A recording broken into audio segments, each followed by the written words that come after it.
See, first of all, Rayalaseema lift. One should understand the background of why it was conceived. One should understand the importance of that project. See, today, if you were to look at the FRL of Srisailam, it's 885 feet. And if you were to look at where Pothredipadu, that is Pothredipadu head regulator, which is the lifeline for Rayalaseema, this level is at 881. So only when you have a water level at 881, you would have the designed discharge of 44,000 cusecs flowing through the Pothredipadu head regulator, which in turn, this water, when it flows through Pothredipadu head regulator, would suffice the needs of Rayalaseema and Nellore districts. The entire Rayalaseema and Nellore district are dependent on the Pothredipadu head regulator, which gets operational only at 881 meters when the water reaches 881 feet. Whereas 885 feet is the FRL of Srisailam reservoir. Now this is the background. And now if you were to see the plight of affairs the state is reeling under, if you were to check the last 20 years record, maybe for 3-4 years at best, you would have a situation where the water is flown through Pothredipadu and the allocated quota of water reached the downstream riparian districts. Out of 20 years, only 3-4 years at best. This is the situation. While the situation continues to be like this, where the flood days every year are being reduced. Today you have only 20-30 days of flood at best per annum. While this situation continues to exist, on the other hand, you have in Telangana lifts which are operating at 800 feet. You have Kalvakurti expanded, Kalvakurti, which is a 20 TMC, 25 TMC capacity plant, where without approvals they have expanded to 45 TMC.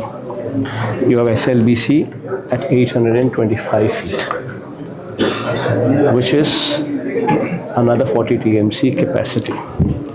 You have Palamur Rangareddy Dindi, which is a lift capacity of 2 TMC per day. Every day it has the capacity to draw 2 TMC of water per day, which also operates at 800 feet. Then you have, before the water reaches Srisailam, from Jurala itself, you have Bhima, Netampadu, Koil Sagar lifts, which is approximately 1 TMC capacity, which even before the water reaches Srisailam, from Jurala itself, the water is diverted. While all these exist as lifts, you also have a situation where indiscriminately there is a powerhouse on the left bank, which is in Telangana side, where 4 TMC of water per day is discharged out of Srisailam at a level of 777 feet itself. So you have almost 8 TMC of water which is being discharged out of Srisailam at a level of 777 to 825 feet itself. 8 TMC of water is discharged out of Srisailam, be it through these lifts, what would be coming into operational as the works are going on, or be it through this powerhouse operations, which is blatantly abused. Now, if this were to be the case, 8 TMC of water, if 8 TMC of water were to be drawn out of Srisailam every day, then you tell me, when will the water reach 881 feet? On how many days you would have a situation wherein Pothredipadu head regulator would be in operation? And what is the plight of the riparian districts underneath Pothredipadu, which would be operational only when you have water beyond 881 feet available? So this is the situation.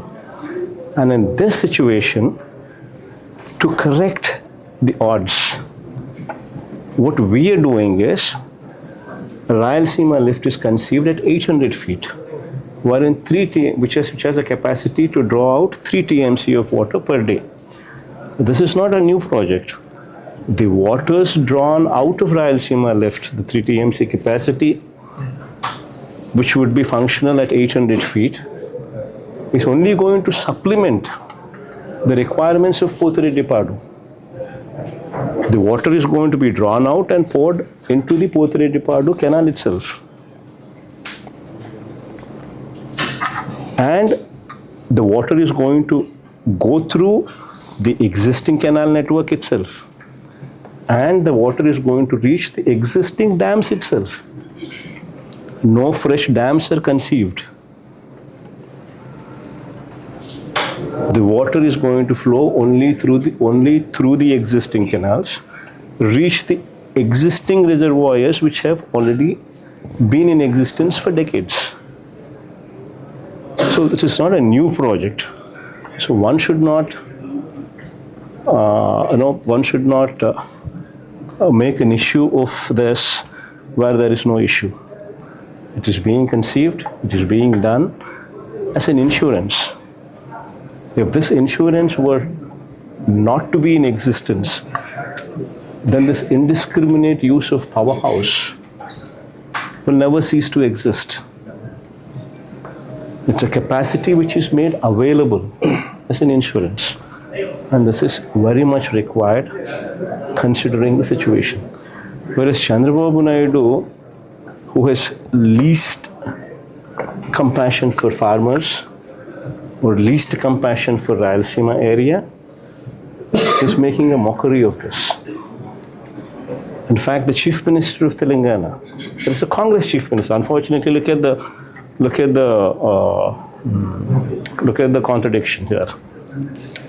Telangana Chief Minister, who is a Congress Chief Minister, makes a statement in the Assembly saying that because of his good equation with Chandrababu Naidu, and upon his request, Chandrababu Naidu conceded and gave away Rayalaseema lift project, considering the relationship between the two of them, is what an open statement a Congress Chief Minister makes in the well of the House, in the Assembly. And Chandrababu Naidu and his irrigation minister here ratify the statement, rather than disputing the statement. Rather than showing Rayalaseema Reddy in bad light and saying, Rayalaseema Reddy, whatever you're saying is false and wrong, rather than saying that, Chandrababu Naidu and his ministers say, Rayalaseema irrigation project is waste. What nonsense is this?